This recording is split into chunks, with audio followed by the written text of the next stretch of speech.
Buenas tardes, bienvenidos a todos y a todas una vez más a esta en la séptima sesión de este ciclo literario, el segundo ciclo literario Abarán en mayúsculas, que nos ha organizado la librería de Victorio Lucas y colabora la Concejalía de Cultura del Ayuntamiento de Abarán.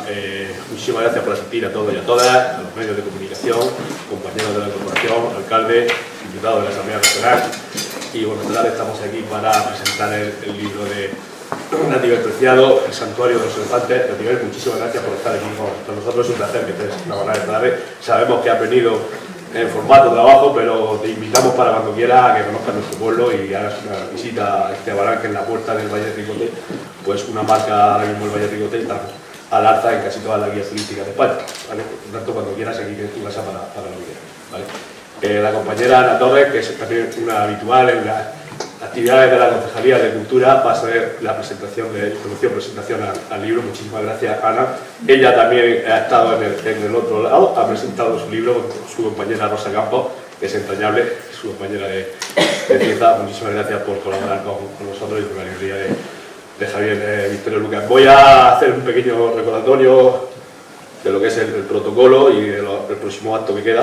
El próximo acto será el jueves 15 de diciembre, donde tendremos aquí a Isabel San Sebastián, aquí en la sala Adolfo Suárez. Y bueno, y hoy, ahora cuando yo termine de hablar, pues ya pasaré la palabra a Ana. Hoy es un nuevo formato. Enhorabuena a los diseñadores porque ha quedado muy bonito, la verdad. Y bueno, una vez que termine de hacer la presentación del libro, se abrirá un pequeño turno de palabras, donde podréis intervenir, preguntar lo que queráis. Seguidamente, Natividad recibirá una pregunta, como es ya tradición en nuestro ciclo, de Máximo Huerta, será el que te va a hacer la pregunta, y tú lanzarás una pregunta y Isabel Sebastián, eso ya te lo irá indicando Ana. Y a continuación, pues como siempre, podéis pasar, ahí estará Javi vendiendo libros, y podéis pasar por aquí, y Natividad estará aquí firmando libros. Esperemos que sea un acto y que disfrutéis todos, seguro que sí. De Natividad, Ana va a hablar del libro, pero bueno, a mí me gustaría resaltar un par de cuestiones. Bueno, ella es una de las mejores escritoras y periodistas que ha dado este país, eso está más que claro, el currículum lo puede argumentar lo que estoy diciendo. Ella ha publicado más de 20 libros, ha participado con otros compañeros en otras publicaciones, como por ejemplo la historia de las comisiones obreras. Ha sido finalista del premio Planeta en el año 1999 con la novela El Egoísta. En 2014 fue el premio Fernando Lara de novela con Canta Solo para mí, y en 2021 el premio Zorín con la novela que nos presentaba ahí, El Santuario de los Elefantes. Por lo tanto, bueno, un currículum como escritora que a la altura de muy pocas personas, la verdad. Lo vuelvo a decir para que tengamos claro lo que estamos disfrutando en Abarán durante este ciclo literario y los escritores y periodistas que están pasando por aquí. Muchísimas gracias una vez más a Javier de la librería Victorio Lucas. También ha escrito biografías completas de algunos posadores como Cassius Clay. Y bueno, en 2018 la Asociación de la Prensa de Madrid pues, le reconoció toda su trayectoria profesional en el mundo del periodismo.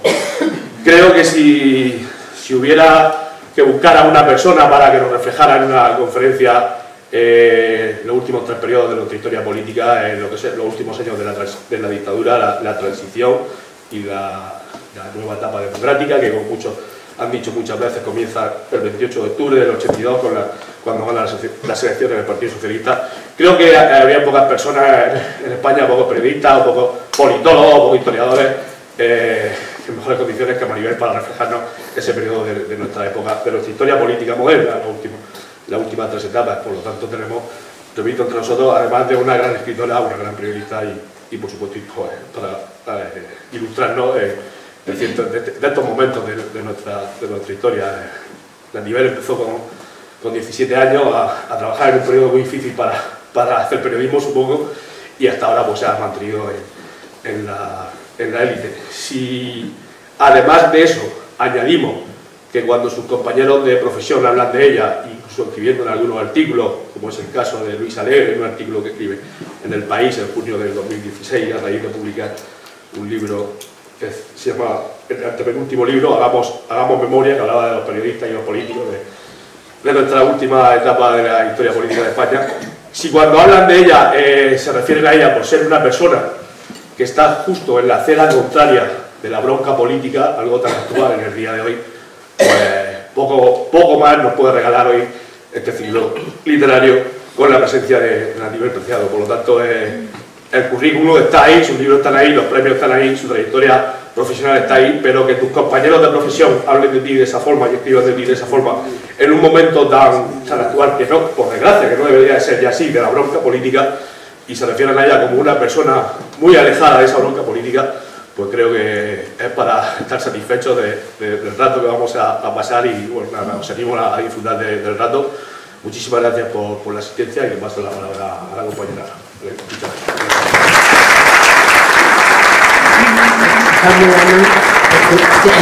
gracias. Las cosas que has acabado de relucir. Gracias, bueno, a ti por supuesto, porque has hecho una presentación de verdad excesiva, sentida y afectuosa y generosa. Entonces te lo agradezco especialmente, porque además me has recordado un libro que es maravilloso, que se llama Hagamos Memoria, porque es toda mi etapa. Llevo 50 años trabajando ininterrumpidamente, es decir, desde aquella época. Empecé muy joven, pero bueno, ya soy muy mayor, y llevo escribiendo todos los días de mi vida desde hace 50 años, y eso es de lo que más orgullosa estoy. Pero bueno, lo quiero agradeceros a todos, alcaldes, concejales, Javier, Ana, todos los que estáis aquí, que tiene un mérito impresionante que en un día como hoy vengáis a escucharme. Estoy muy emocionada de estar aquí, conozco esta tierra, he estado muchas veces en Abarán, exactamente no, pero he estado en Cieza, he estado en muchos sitios de Murcia, y tengo un especial afecto por esta tierra, porque además, lo estaba contando antes, tengo grandes amigos. Estuve en Cieza hace muchos años, la última vez que estaba vivo Gabriel Celaya, un gran poeta que se murió al año siguiente. Estuve con él y con Paco Ibáñez en un recital inolvidable en Cieza. Fui muy amiga de Paco Raval, soy amiga de los Lucas, en fin, es una tierra para mí donde la cultura me parece que ha sido fundamental y ha dado muchas cosas importantes, y creo que no se conoce lo suficiente, hay que darlo a conocer más. Así que estoy de verdad muy emocionada por estar aquí. Gracias, y gracias a todos, y ya perdóname que te haya interrumpido, pero quería decirlo, gracias. Claro que sí. Muchísimas gracias, Anatibel. Gracias, Felipe. Bueno, pues buenas noches a todos y a todas. Yo, sumándome a los agradecimientos de Felipe, a los medios de comunicación, a la Concejalía de Cultura, que junto a la librería pues ha hecho posible esta nueva cita del ciclo literario de Abarán en mayúsculas, pues nada, presentaros a Anatibel Preciado, que Felipe se ha adelantado, diciéndonos que es una gran profesional especializada en información política. Yo me voy a centrar en su libro y os voy a hacer una pequeña sinopsis de la novela Santuario de los Elefantes. Es una trama que se desarrolla en un escenario tan intenso como es el continente africano.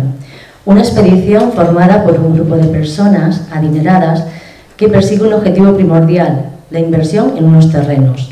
Durante el viaje surgen diversas contrariedades que van distanciando a unos de otros, sacando a la luz la verdadera personalidad de cada uno de ellos, menos uno, que realmente ve y siente el corazón de África. A lo largo de esta lectura he podido captar una serie de denuncias, por llamarlas de alguna manera, sobre el abuso de África. Hay que destacar que al inicio de la novela y a través de uno de los personajes queda patente esta realidad. Anatibel, ¿cómo has recibido este premio? Pues este premio con todos los recibes con especial ilusión, gratitud y emoción, pero este tuvo una característica especial, y es que era, después de estar confinados durante el tiempo que hemos estado todos fuera de juego, el primer acto público que se hacía, el primer acto cultural que se hizo, pues yo creo que de los primeros que se hicieron fue en Alicante, y fue para la gala de este premio. Entonces lo recibí con especial emoción, porque pensé que la vida volvíamos a la normalidad cultural, ¿no? Y bueno, y luego llega el nombre de Azorín, con el que yo aprendí muchas cosas en mi clase de literatura. El profesor me hablaba mucho de Azorín. Fue muy emocionante. Todos los premios son un fogonazo de alegría y luego hay que seguir trabajando. Claro que sí. Muy bien. Con esta novela, ¿has querido reivindicar la penosa situación de este continente? Bueno, es una novela muy alegórica, con personajes muy alegóricos. Es como, yo digo que es como un cuento para adultos, en el sentido de que he querido contar muchas cosas de una manera muy sintética, pero he querido contar a través de unos personajes, de una trama, de unos personajes que se reúnen, como bien has contado, Ana, en un principio para hacer un negocio. Les llama su asesor financiero en Suiza y les dice que tienen que sacar rápidamente el dinero del banco porque hay periodistas de estos entrometidos investigando el origen de su fortuna y claro, pues no es un origen lícito y que lo saquen inmediatamente y lo inviertan en algo para blanquearlo. Entonces el propio asesor les dice que en África, no sé si se oye bien en sí. que en África, concretamente en Tanzania, hay un terreno que pueden conseguirlo barato y que además debajo de ese terreno, de esa tierra, puede que haya todavía una veta de una piedra preciosa que existe de verdad, que se llama tanzanita, que es tan valiosa como las esmeraldas, los diamantes, los rubíes. Y entonces esta pareja de potentados buscan una serie de socios como ellos para lanzarse al viaje africano y hacerse más rico de lo que son, es decir, blanquear el dinero, explotar la tierra, llevarse la riqueza y multiplicar su fortuna, que es la característica esencial de los insaciables, ¿no? Que es lo que a mí me llama la atención de estos personajes. Sí. Y decidí que era muy bonito el contraste de los insaciables que van a explotar lo que pillan y ponerlos en contraste con África. África, yo conozco varios países, he hecho bastantes viajes de trabajo, más al África occidental que al oriental. Esto lo sitúo en Tanzania porque era perfecto para contar lo que es un país lleno de contrastes, donde está el mayor lujo del mundo, estos multimillonarios que van a hacer safaris y viven en resort de superlujo, con la pobreza de la vida cotidiana, ¿no? Entonces quería contrastar lo que es el despilfarro y lo que es la gratitud de una gente que trata bien al que va a invadirlos, lo cual es intolerable, que es generosa, que siempre están... Lo característico de los africanos es que, de la mayoría de los subsaharianos sobre todo, es que es gente que se expresa bailando, cantando con alegría, siempre que puede, porque cuando están enfermos o están en guerras o están en una situación penosa, pues no.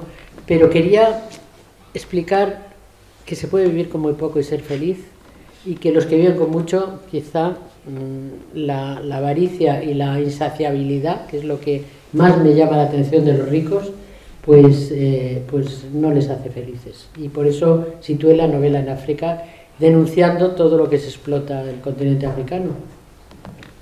Muy bien. Entonces entiendo que al no visitar esa zona de Tanzania, todo es a base de documentación y de imaginación. Sí, lo escribí durante la pandemia, ¿no? Durante el confinamiento. Entonces lo situé en un país que no conozco. Está hecho una escala, pero no conozco. Todo el viaje que hacen mis protagonistas por supuesto, es imaginación. Conozco, como digo, muchos países africanos, pero de África Occidental, alguno de África Oriental.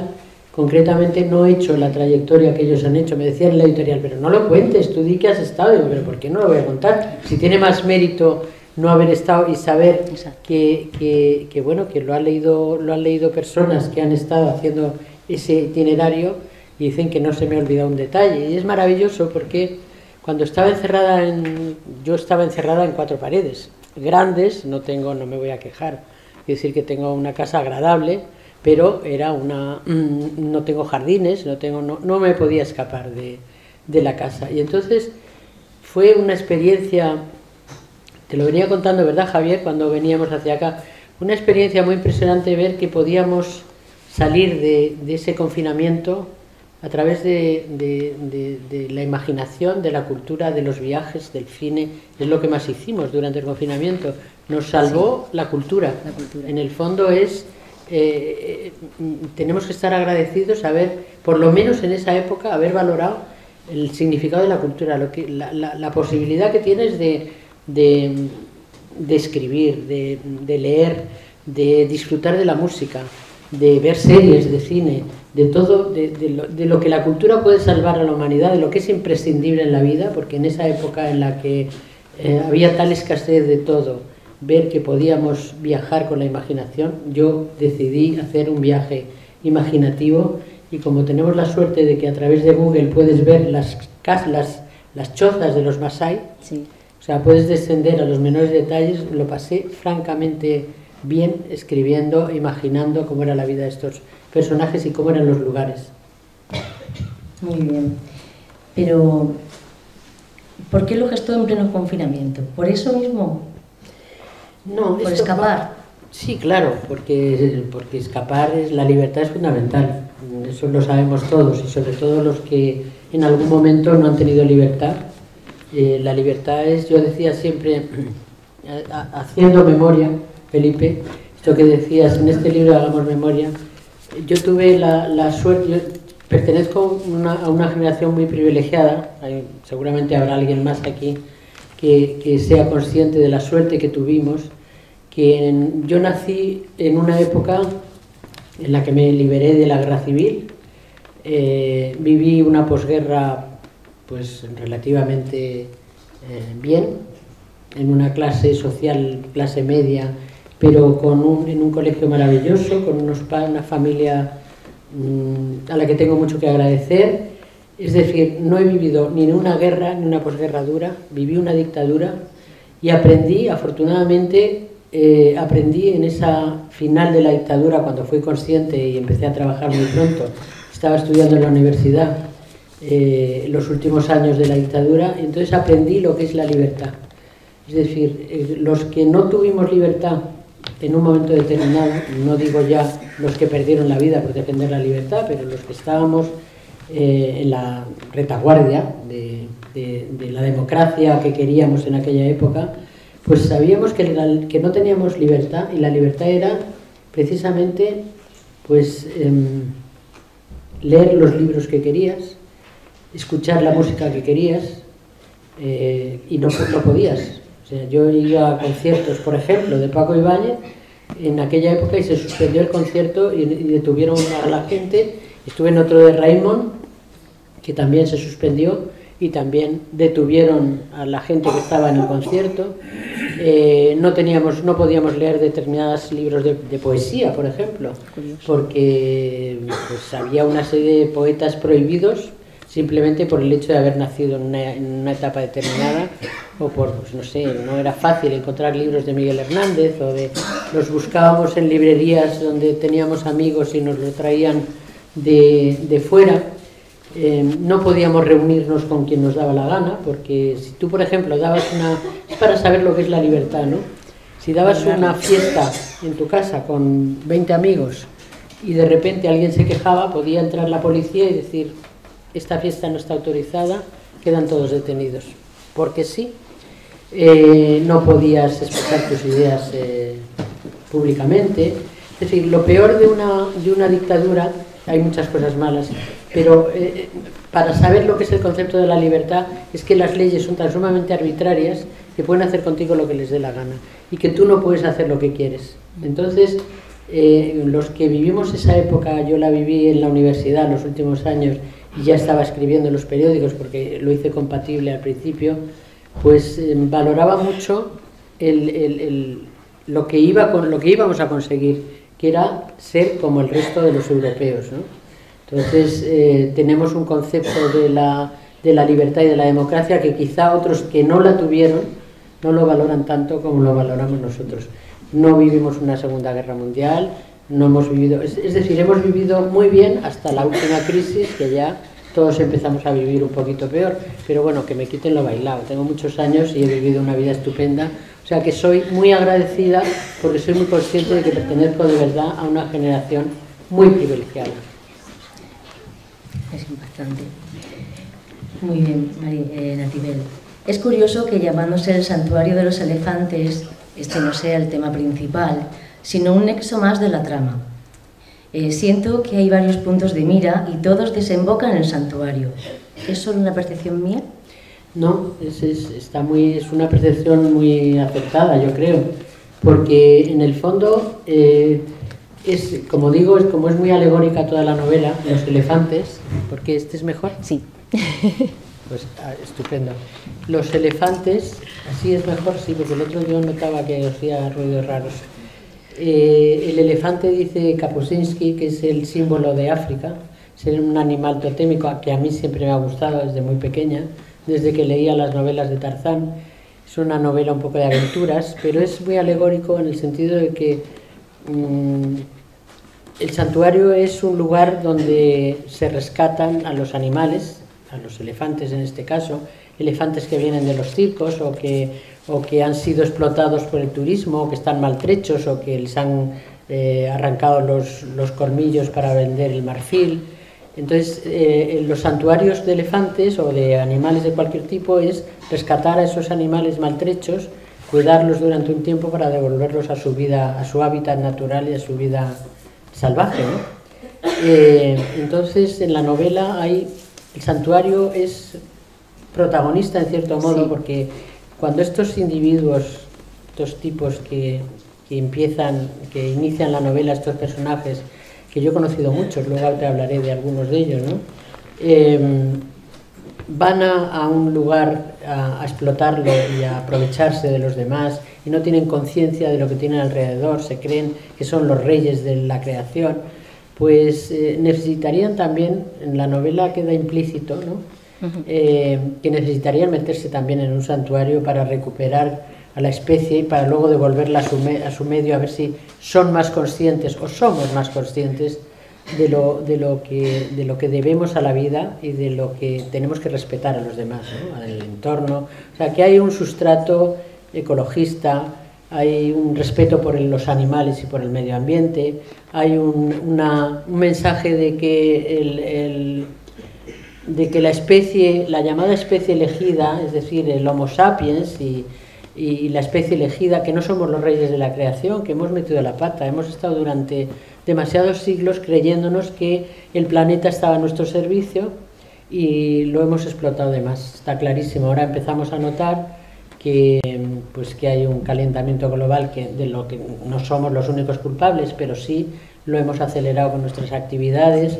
Hay un desastre ecológico evidente, el agua es un problema esencial que voy a contar, África es un continente que podía vivir con sus recursos, no digo quedarse con todos sus recursos, pero desde luego con la mitad de los recursos que tiene, los africanos podían vivir en su tierra y sin embargo tienen que emigrar porque les quitan todo, o sea, todo de lo que disfrutamos nosotros. Para los ordenadores, los teléfonos móviles, es decir, la materia prima sale fundamentalmente de África. Los chinos están explotando el continente africano de tal manera que no les dejan absolutamente nada y cuando vienen aquí, pues qué voy a contar, el trato que reciben, porque en fin, está de triste actualidad el asunto.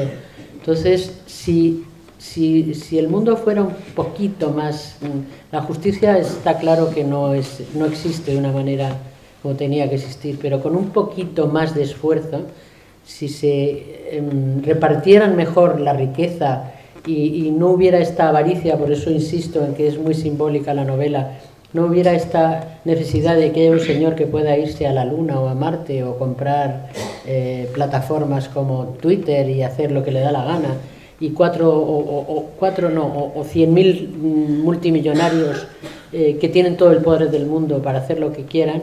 Si se repartiera la riqueza de una manera más, podríamos todos comer, esta gente podía vivir en su tierra, no tendríamos necesidad de echarlos cuando vienen, porque no vendrían, son más felices en su lugar. Y eso es un poco el sustrato de la novela. Luego, si quieres, de los personajes iniciales, que cuando uno escribe y se mete en su mundo y tal, a veces se te van de las manos las cosas, ¿no? Y te pones a escribir, y muchas noches dejo escrito algo y a la mañana siguiente lo leo, digo, pero qué horror, qué tipo más siniestro, este Carlos Alba, por ejemplo, sí, sí. es odioso, pero ¿por qué? Y es... te va saliendo algo que quizá no controlas demasiado. Y mira que yo cada vez que escribo soy muy meticulosa y tengo todos los personajes estudiados, cada uno tiene su cuadernito con sus características, su físico, qué le gusta, de dónde procede, tal. Bueno, pero al final, cuando vas encajando la novela, la realidad imaginativa se impone. Y entonces hay personajes muy siniestros en esa novela. Sí. Y hay gente que me decía, es que dan asco. Alguno da mucho asco. Yo he conocido a muchos personajes. La novela la quería escribir, quería contar cómo es esta gente, que no son los ricos conocidos, los que salen en la primera página de Lola y que todo el mundo conoce, o los famosísimos multimillonarios, los 10 primeros del mundo, ¿no? Son unos ricos que siempre quieren pasar inadvertidos porque tienen mucho que ocultar, porque generalmente sus fortunas no son lícitas, y entonces no aparecen de repente en alguna boda y tal, ¿no? Una boda de estas famosas, pues son personajes secundarios, ¿no? Que se sabe que tienen muchísimo dinero, muchísimo poder, pero prefieren no aparecer por ninguna parte. Yo he estado con alguno de ellos por cuestiones periodísticas, por mi profesión, y me extrañaba pues las características que tenían, ¿no? Sobre todo lo que más me llamaba la atención es eso, que teniendo tanto como tienen, que sean insaciables, o sea, que quieran más y más y más. Y de hecho algunos han caído o los han pillado porque en el último tramo de la ambición es cuando pierden el sentido de la realidad, y entonces al querer más meten la pata y ahí es donde les pillan. Es decir, no voy a dar... Bueno, sí, puedo hablar el caso emblemático de Mario Conde, que quería tanto y al final pues terminó regular. Bueno, ahora no sé dónde anda, pero lo pasó muy mal.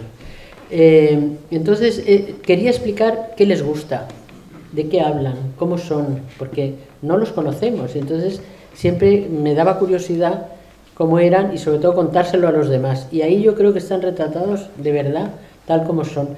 Yo fui una vez, yo estaba en Los Príncipes de Asturias, fui jurado de varios años, hace mucho tiempo, y en torno había muchos tipos parecidos a estos, ¿no? Y uno de ellos, un día que nos regresamos a Madrid desde Oviedo, y uno de ellos dijo, oye, tengo un sitio en el avión, ¿quieres venir? Y dije, encantada, nunca había ido en un avión privado y tal.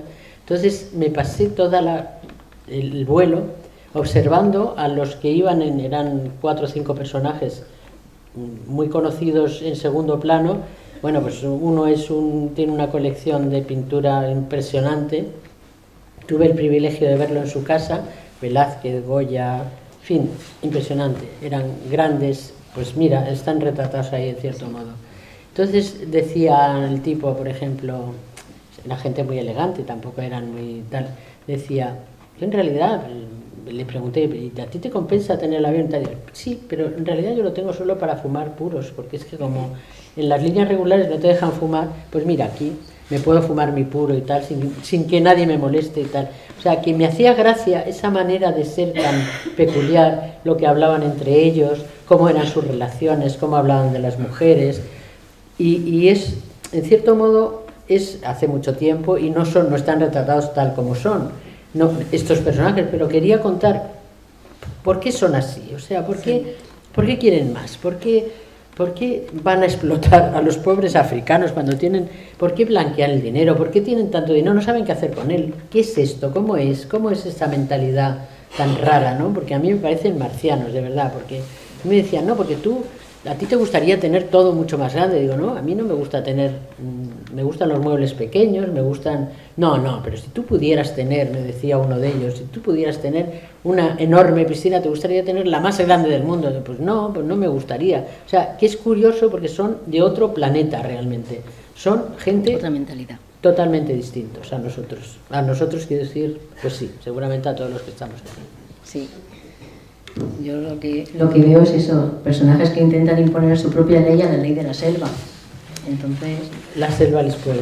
Sí. La naturaleza se impone y la naturaleza nos enseña... Pero como bien ha dicho, esa creencia de que ellos pueden, y como pueden, pues claro, actúan.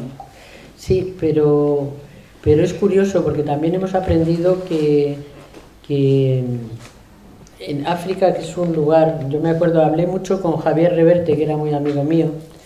Desgraciadamente, bueno, antes de terminar la novela le llamé para otras cosas, éramos amigos, y le dije, oye, Javier, si termino la novela, estoy escribiendo sobre África, por supuesto, he leído todos sus libros, y ¿me la presentarías? Claro, tal. Bueno, se murió antes de que terminase. Yo le había presentado una novela, estábamos en deuda y tal, y por supuesto que sí, claro, he leído mucho de Javier Reverte y coincidíamos en... Él era un viajero extraordinario y el mejor contador de historias, de viajes, de libros de viajes de todos, ¿no? Pero coincidíamos en una percepción que yo creo que aparece en algún momento del libro, que decía, es que cuando llegas a África, a cualquier país africano, yo me acuerdo Gabón, o Senegal, o Camerún, o tantos otros, Guinea, llegas y te sientes como integrado en el paisaje, como si fueras un animalito más, como, no sé, te sientes, es tan esplendoroso todo, tan grandioso, los atardeceres, la selva, los animales en su sitio, de lejos, tampoco hay que ponerse, decir que hay que respetar, entiendes que hay que respetar esos animales porque te pueden, que hay que respetar ese paisaje porque es impresionante, que los atardeceres, los amaneceres, los baobabs, la vegetación, es todo tan grandioso que tú te sientes sientes lo que eres un animalito más del mundo, ¿no? Entonces es una buena lección aprender eso en África. Javier lo cuenta mucho mejor que yo en sus libros de viajes, pero esa impresión, estos llegan allí pensando que van a poder con todo y no pueden con nada. O sea, la lección que aprenden es muy dura, porque a veces es una licencia poética esto de escribir y dar premios y castigos y cargarte a quien quieres y darles una lección, pues es muy divertido. Yo creo que es con una de las novelas que mejor me lo he pasado escribiendo. Con otras he sufrido mucho, pero con esta decía, y ahora te vas a enterar, te vas a enterar de lo que vale el peine, ¿no? Y entonces me cargaba el personaje, a otros les salvaba porque aprendía la lección, en fin, me lo he pasado tan maravillosamente escribiéndolo que escribí 600 páginas, se quedó en esto, pero 600 páginas escribí.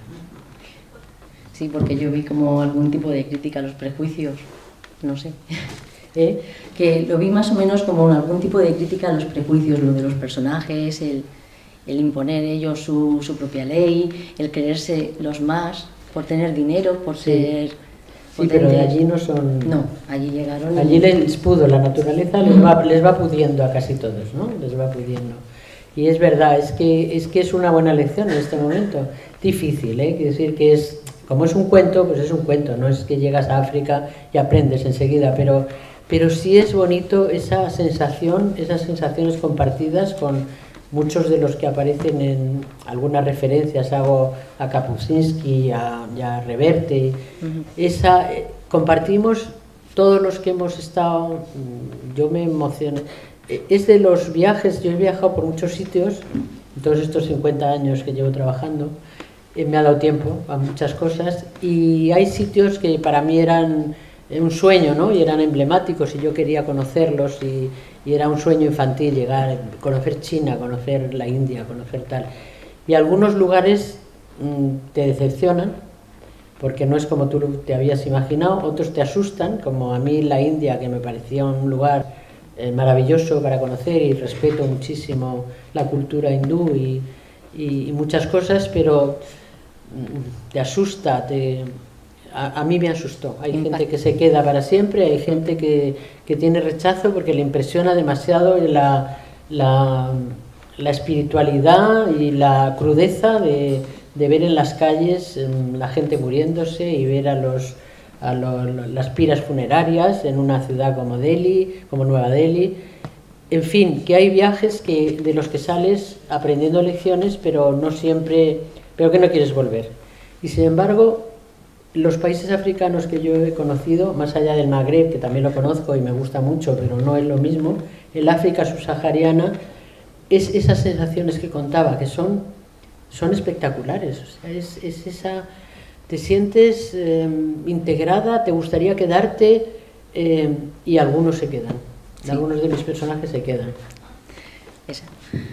Sueles decir que una parte de ti siempre está en tus novelas. ¿Ocurre así en este caso? Pues es curioso porque yo, bueno, dice un autor que a mí me gusta mucho, que es Carver, que estamos desperdigados los que escribimos en todos los personajes, ¿no?, de una novela. No eres la protagonista ni eres tal, pero sí. Y yo he escrito siempre mucho de mis experiencias. La primera novela pues era la historia de un personaje, varios, ¿no?, pero fundamentalmente de un personaje que era muy poderoso, que yo descubrí, tenía mucha relación con él porque era el que me contaba las confidencias de la época, era un senador, y de repente después de mucho trato y me contó su vida que nadie sabía, y yo me quedé realmente alucinada y sorprendida, y dije, esto habría que contarlo, cómo es también esa relación. Bueno, que casi todas las novelas, no me voy a enrollar porque casi todas las novelas hay mucha parte de lo que no puedo contar de mi vida cotidiana, porque yo escribo en los periódicos desde hace todo este tiempo que he dicho y cuento historias, pero se cuentan de una manera breve, muy sintética, y estoy muy acostumbrada a escribir de una manera muy sintética. Pero hay cosas que dices, me gustaría profundizar más, desarrollarlas más, y en realidad en todas las novelas hay historias que tienen mucha parte de realidad de mi vida o de personajes que he conocido. Y a partir de un tiempo dije, voy a hacer un esfuerzo más grande de imaginación. Siempre es bonito ponerte retos, y la novela anterior y esta, dije, me voy a inventar historias que no tengan absolutamente nada que ver conmigo.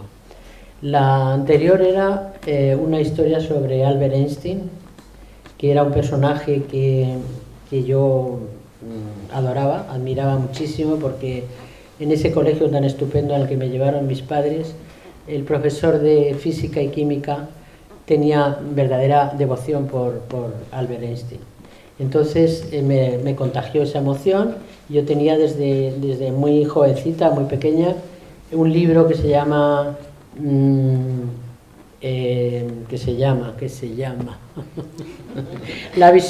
visión del mundo, como si fuera una Biblia subrayada, llena de anotaciones, y era la visión del mundo de Einstein, que me parece maravillosa. O sea, la teoría es fantástica y era un personaje para mí muy conocido. Y en los años 90, si me extiendo demasiado me cortas, porque soy un poco pesada hablando. Nada. En los años 90 leí una biografía de Mileva Maric, su primera mujer, la madre de sus hijos, que me dejó absolutamente impresionada, porque contaba pues la otra vida de Albert Einstein, que es uno de esos personajes, ahora también está muy de moda hablar de esto, que era muy ególatra, que trataba muy mal.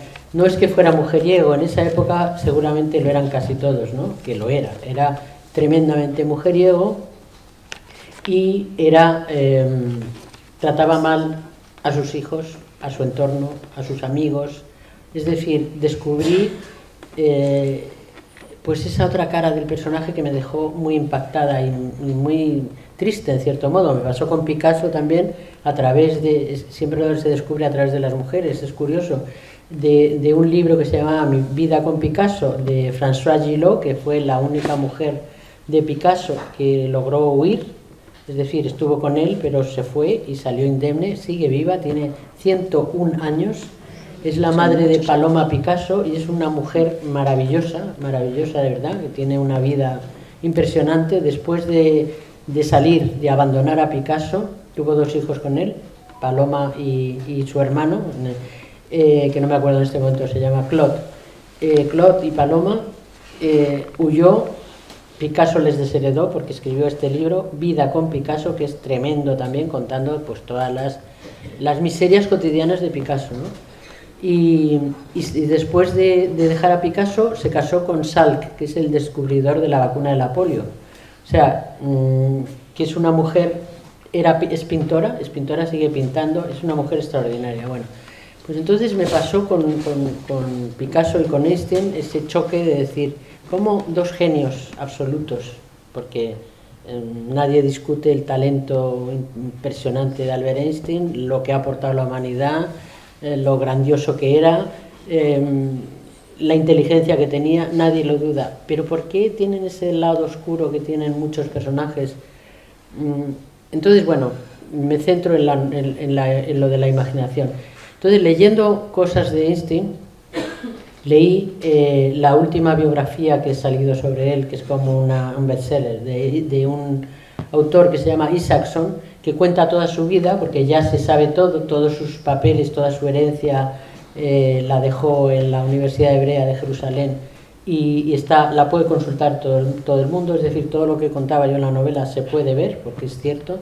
Entonces, en otro libro que estaba leyendo, que es la visita de Picasso que hizo a España en el año de Einstein en el año 23, en 1923, vino a España, era como una estrella de rock, le paraban en todas partes, firmaba autógrafos, era famosísimo porque le acaban de dar el premio Nobel, y bueno, y además como tenía esa imagen tan peculiar, había crónicas de todo, en fin, que lo leo y de repente hay una frase, porque él escribió un diario cuando vino a España, y en una de las diarios dice, esta tarde voy a tomar el té con una aristocrática señorita. Entonces nadie sabe quién era esa señora.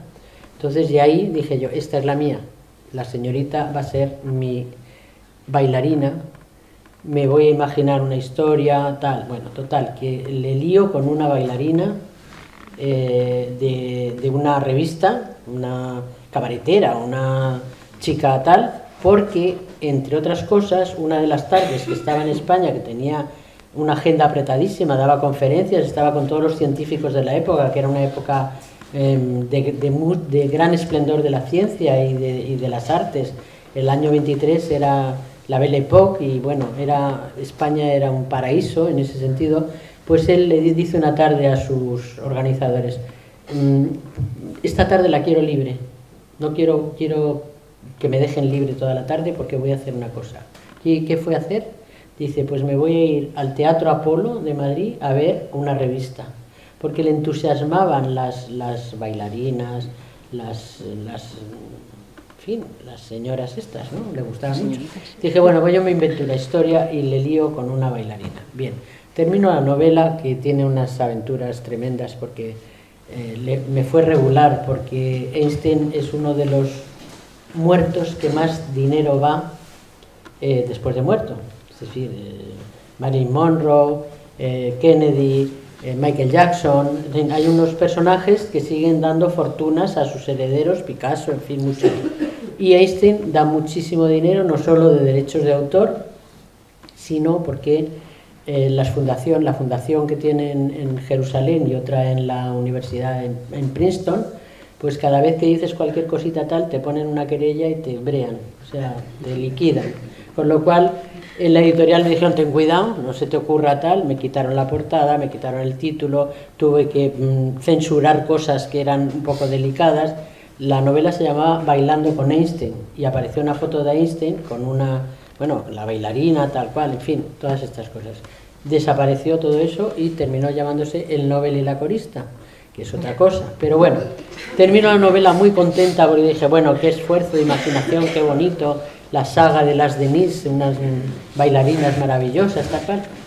Termino la novela y me entero de que Einstein había tenido un amante que era de las múltiples que tenía, está en la biografía de este señor y está todo documentado, un amante que era una bailarina alemana, con la que tuvo una hija. Como tenía 60 y tantos años ya en esa época, la hija se la dio en adopción a su hijo, el único que sobrevivió, porque el otro murió de esquizofrenia y tal, en manicomios, horrible, la vida, todo el mundo que le rodeaba lo pasó fatal, menos él. Entonces le dio en adopción a su hijo. Entonces la hija, que estaba desesperada con su abuelo, padre o lo que fuera, trató de averiguar el ADN, pero resulta que como... Es que la otra novela era apasionante también. Resulta que como el anatomopatólogo que hizo la autopsia a Einstein robó el cerebro. Lo robó, lo metió en formol, en trocitos, y al meterlo en formol nadie puede averiguar. Y bueno, y luego se incineró el cadáver, que es lo que quería Einstein. Y las cenizas se esparcieron, en fin, no hay posibilidad de que haya, he seguido la pista hasta el final, de que haya el ADN de nadie puede saber. Entonces la tal Caroline no pudo saber si era hija, pero odiaba a su padre también, a su abuelo, a su lo que fuera. Sí, sí. Le odiaba. Bueno, pues ese esfuerzo de imaginación no me sirvió de nada, porque resulta que es verdad todo lo que cuento al final. Pues con los elefantes pasa una cosa muy parecida. O sea, hay personajes que me dicen, oye, este no puede ser un médico que le pasó no sé qué, no sé cuánto. Y digo, pues no tengo ni idea, me lo he inventado. Pues no me... Al final la imaginación, la realidad te supera de tal manera que es verdad que por más esfuerzos que haga, o sea, que he vuelto a las andadas y voy a volver a contar lo que sé perfectamente. Lo que estoy escribiendo ahora es una cosa muy mía y se va a notar que es mi vida entera. O sea que muy personal. Por muy novelesca que sea, se va a notar. Qué curioso todo. Muy bien, Natibel. También aprecio leves menciones a personajes reales, lo cual le da un toque más realista a la historia. El punto álgido para lograrlo es cuando entra en escena la tan temida pandemia que nos asoló, y aunque en menor medida todavía convive entre nosotros. Natibel, la referencia a la pandemia hace que nos situemos en ese preciso momento. ¿Cuál es tu intención, ya que imaginamos que introducirla producirá ciertas sensaciones en los lectores a quienes quizás afecte de distinta manera? Sí, claro, porque la pandemia también tiene... Fue impresionante esa sensación de que estábamos toda la humanidad encerrada, confinada, y la naturaleza se expandió, como sabéis. En todas partes han crecido hierbas, los animales han pasado, los animales salvajes han invadido las calles, ha habido especies que se han recuperado, los insectos se multiplicaron, en fin, dijeron, esta es la nuestra, el rey de la creación está encerrado, vamos a respirar un poco, que no nos haga más daño. Entonces, esa sensación de que la naturaleza volvió a todo su esplendor en ese poco tiempo se recuperó de nuestras invasiones, de nuestros atropellos, de nuestras intromisiones en la vida de nosotros, ¿no? de las otras especies. Y hice una referencia a esa pandemia porque yo creía que habíamos aprendido la lección. Yo creo que sí, que al final terminamos aprendiendo. Pues mira, en el confinamiento tenemos que recordar quiénes eran los imprescindibles, quiénes son esas personas que hacen que el mundo siga funcionando porque cumplen con su deber, porque se esfuerzan, porque hacen sacrificios y nadie les conoce, no son. Y también sabemos los que eran prescindibles. La pandemia, ¿quién era imprescindible? Pues el transportista, el agricultor, el panadero, el médico, la enfermera, la gente que trabaja todos los días y que hace que el mundo siga funcionando. ¿Quiénes eran prescindibles? No hace falta decir quiénes eran prescindibles. Entonces, esa lección es una de las que aprendimos. Yo aprendí esa otra que te he dicho, que es que la cultura es fundamental. Estaba hace poco, esta tierra es un lugar de esplendor y próspera y ahí tiene muchos problemas, pero ir, por ejemplo, estaba hace poco en un pueblo, lo contaba, en Teruel, que tiene 10 habitantes. Entonces fui a dar hacer una cosa parecida a la que hago aquí. Entonces los 10 habitantes se convirtieron en casi 200 que vinieron de todas las pueblecitos de alrededor para escucharme, con lo cual casi me dan ganas de llorar, como hoy, porque es muy impresionante que a la gente le interese le interese hablar de libros, de música, de cultura, es que es un alimento esencial y entonces la gente de verdad que se emociona, no tiene nada que ver la cultura del erudito con la cultura de verdad, y la cultura es esto, que la gente quiera leer algo, quiera aprender algo, mira que he hecho yo entrevistas a gente conocida, a gente famosa, por ejemplo bailarines o pintores, tal, que decían, ay, si yo hubiera podido estudiar, lo que hubiera sido para mí ser culto, porque la cultura es que se hace día a día, o sea, eso sí que no, ni lo puedes comprar, ni lo puedes conseguir en un máster, ni lo puedes en un curso acelerado, eso puede ser culto, y en 3 días o en 3 años, no, culto no, tienes que ser día a día, poquito a poco, se hace como se cultiva, es decir, como cualquier planta.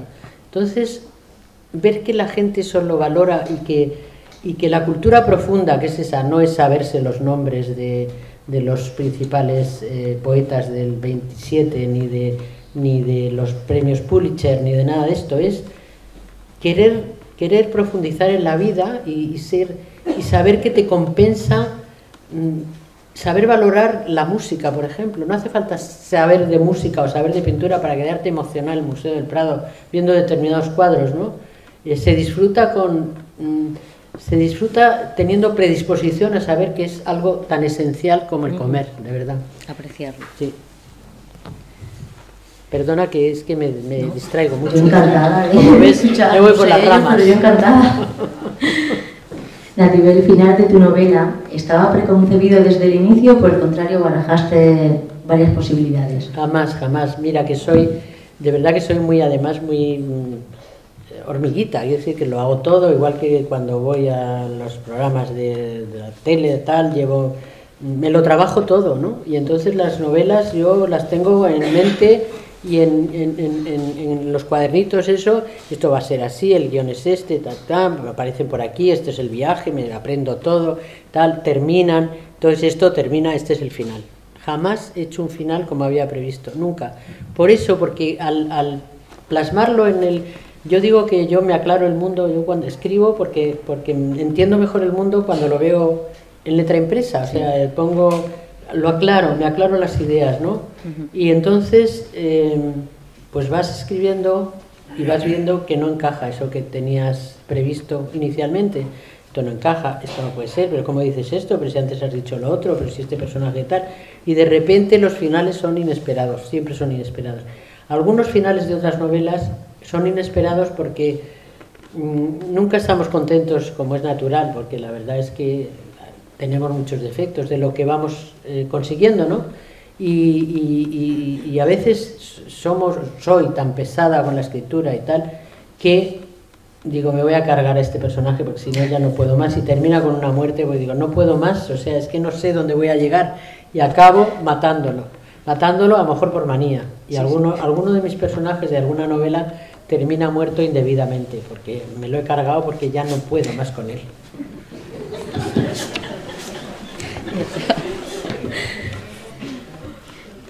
Entiendo que la novela está dedicada a alguien muy especial, a quien le encantan los elefantes.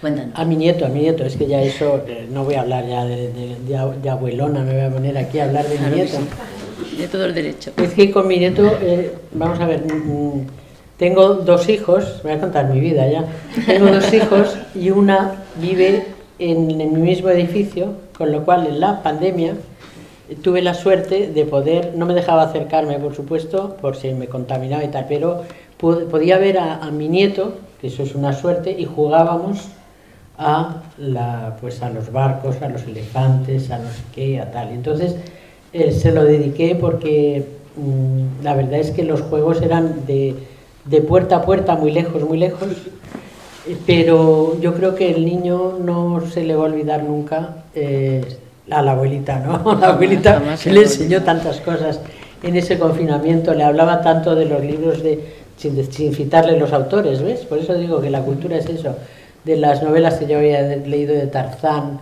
de los viajes de Emilio Salgari, de lo que hacía en el colegio, de los animalitos que yo tenía, cómo enterraba los tesoros en el pueblo donde yo iba a veranear cuando era pequeña. Nos inventábamos un mundo, entonces los elefantes le encantaban.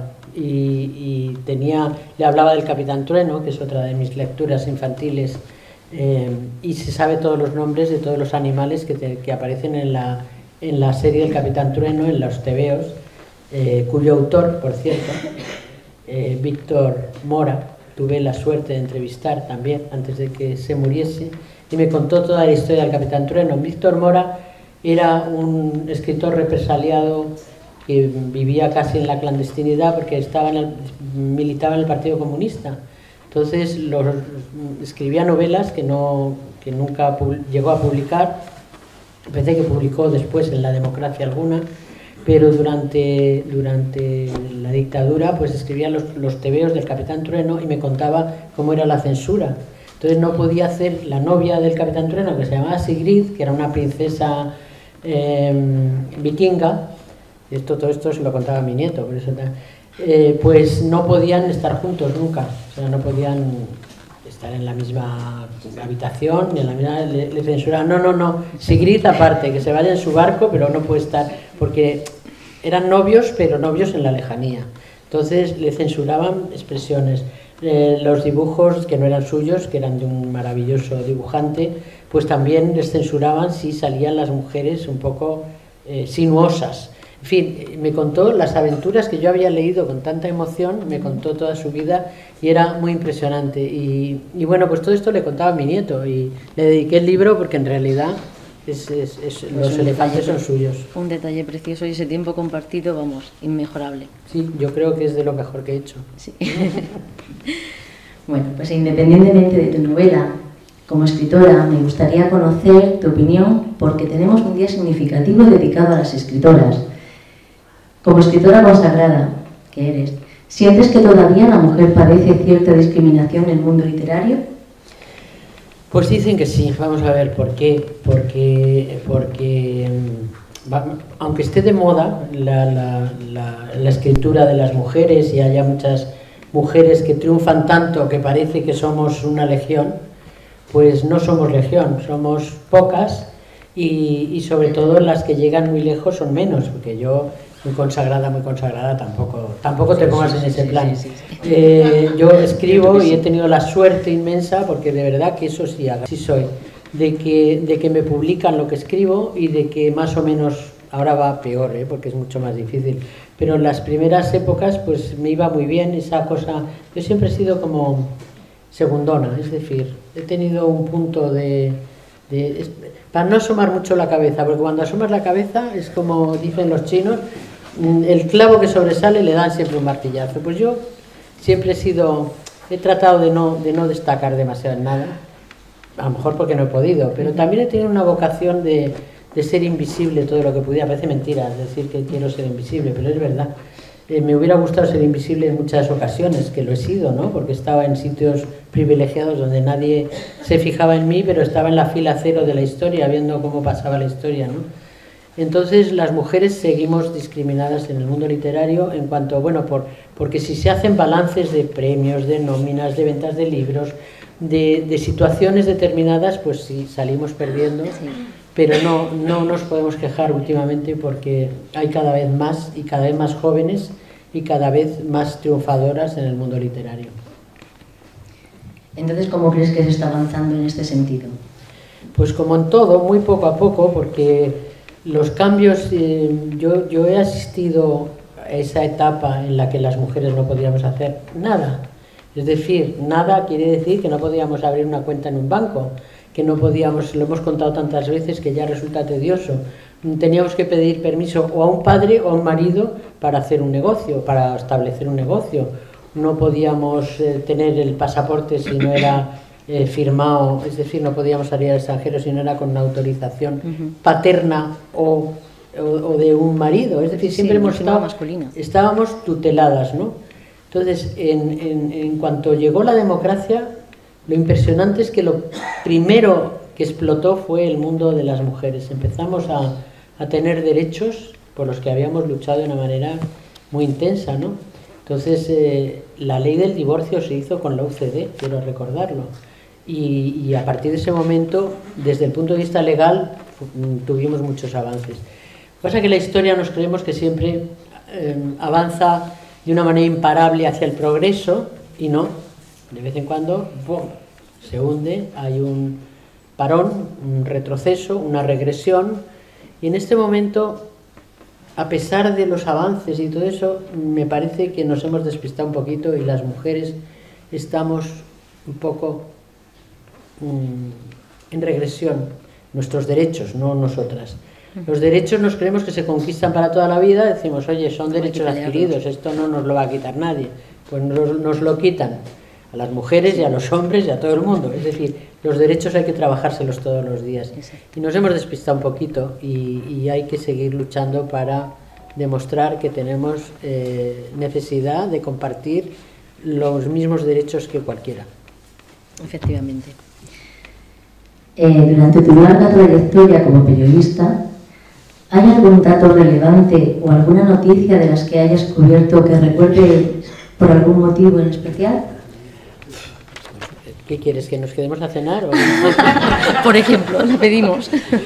Hombre, algunas sí, he hecho algunas. El 23F, que te haya 23F marcado, en el suelo, te haya ahí resultado muy difícil. En el 23F en el suelo del Congreso con una metralleta de estas con el apuntándote. Pues esa fue fuerte, pero tan breve y tan intensa que fue maravilloso haberlo vivido. Es decir, cuando estaba en el suelo pensando que me iban a matar porque se le podía ir el gatillo al Capitán Muñecas, luego me enteré, no sabía quién era, pero supe que estaba allí, pues eso, qué horror, qué pena, qué retroceso. Mi hija, tenía una hija yo, ya muy pequeñita, y dije, ya no voy a tener más hijos, tal cual, qué horror, qué pena, todo esto que acabe de esta manera tan cruel. Bueno, piensas eso, pero como fue un instante, porque realmente la intentona golpista del 23F duró unas horas, duró apenas un día, pues es maravilloso haber vivido esa experiencia y poder contarlo. Y fue difícil contarlo porque tampoco teníamos todas consigo, es decir, que te arriesgabas también a contar determinadas cosas y esa es una de ellas. Muy impactante. Bueno, pues antes de dar paso al público, te voy a pedir un mensaje o consejo para todas las escritoras noveles que buscan hacer oír su voz a través de la palabra escrita. Pues nada, no hay tener vocación, querer contar historias y leer. O sea, se aprende a escribir, se aprende leyendo. Yo cuando escribo tengo en la mesa, además a veces hay libros que te entran por ósmosis, es que es impresionante, porque les echas un vistazo y te empapas de ellos, ¿no? Pero cuando escribo tengo determinados libros alrededor y miro de vez en cuando, por ejemplo, ahora estoy leyendo mucho, a ver si se me pega algo, porque dices consagrada, a ver si se me pega algo, de Luis Landero. O sea, estoy leyendo las novelas de Luis Landero, estoy releyendo, porque es uno de mis escritores preferidos al que tengo una admiración absoluta, y releo y digo, qué pena no escribir así, porque es maravilloso cómo escribe. Bueno, pues lo leo y digo, algo se me pegará. No, como no tengo nada que ver con él, no hay ningún problema. O tengo también los diálogos de las novelas de un tal John Fante, que es otro de mis preferidos, que tiene unas novelas disparatadas y tiene unos diálogos cinematográficos maravillosos. Lo leo y digo, a ver si se me pega algo, ¿no? Entonces aprendes leyendo, insistiendo y borrando y corrigiendo y soñando. Y como todos los oficios se aprende ejerciéndolo, o como los deportes, o como, en fin, poco a poco, insistiendo. Y paciencia, tenacidad, vocación y el esfuerzo de ver que hay otros que te pueden enseñar mucho más de lo que tú sabes. Pues muchas gracias, Natibel. Gracias a ti, Ana. Muchas gracias.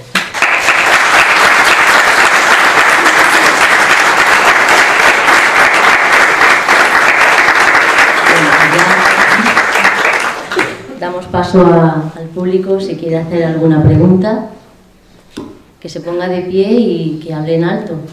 Sí, creo que lo he contado todo ya.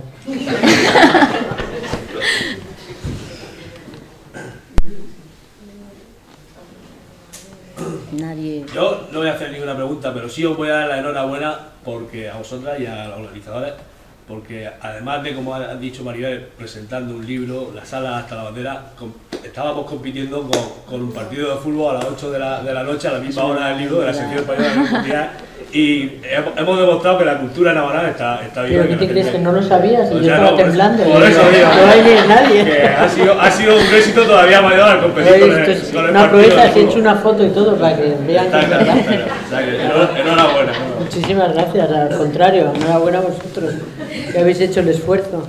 Ah, genial, encantado de tenerte aquí.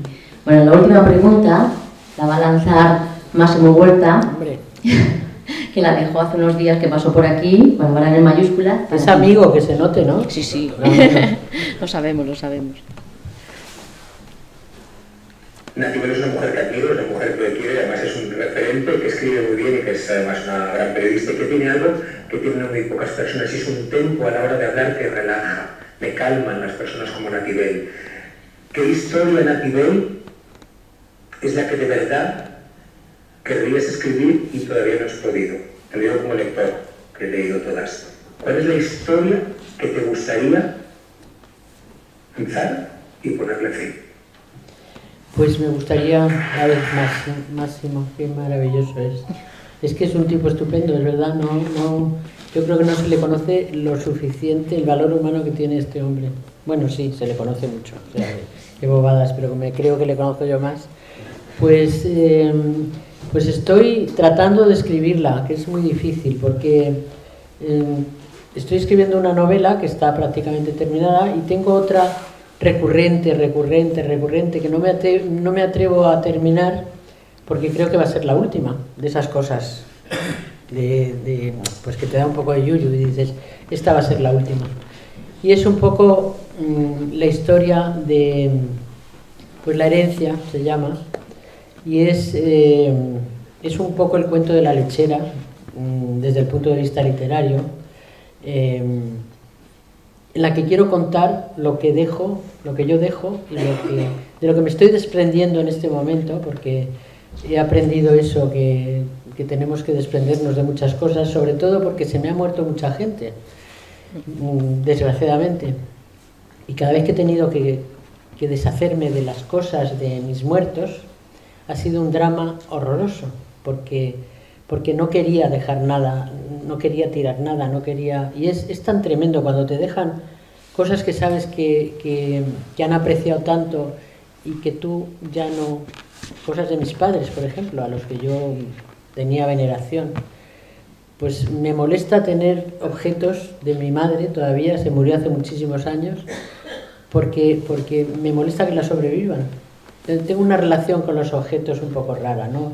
Entonces sé que otra persona muy querida tenía una serie de colecciones, de bibliotecas, de libros, de tal, y dices, ¿qué hago yo con todo esto? ¿Donarlo?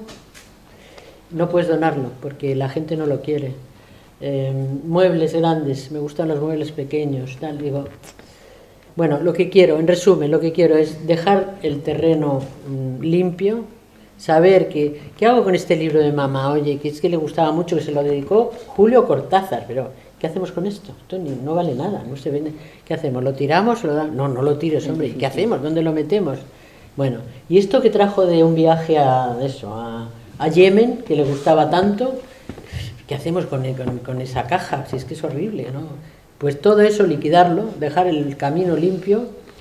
Lo estoy contando en una novela que es un poco la historia de cómo te vas desprendiendo de las cosas. Dicen los orientales, dicen eso de que Sí. te pasas media vida, tienes que pasar media vida cultivando el ego y la otra media destruyéndolo. Bueno, pues yo estoy en la fase de destrucción de todo, no del ego, que tampoco he tenido un gran ego, pero bueno, he tenido mi ego, estoy liquidándolo completamente, pero también esos objetos que estorban, esas cosas que no les va a servir para nada, y les quiero hacer el favor de que no tengan que plantearse el problema de qué hacemos con esto de mamá.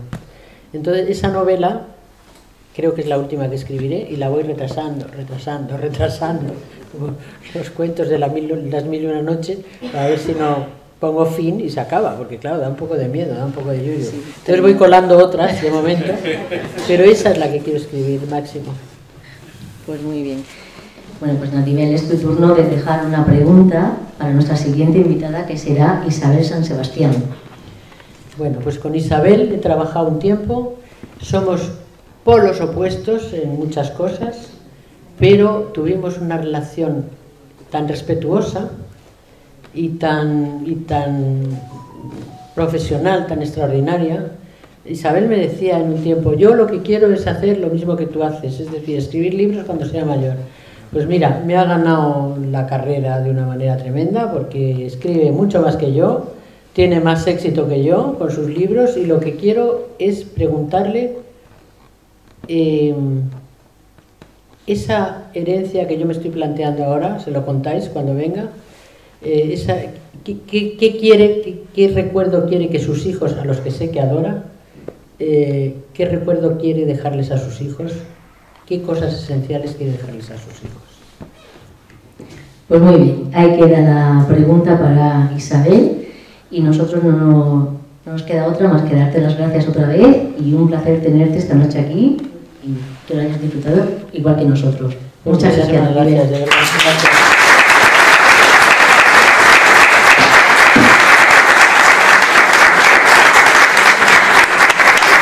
Gracias, un besazo, de verdad. Gracias por venir y por todo. Muchas gracias, lo has hecho estupendamente.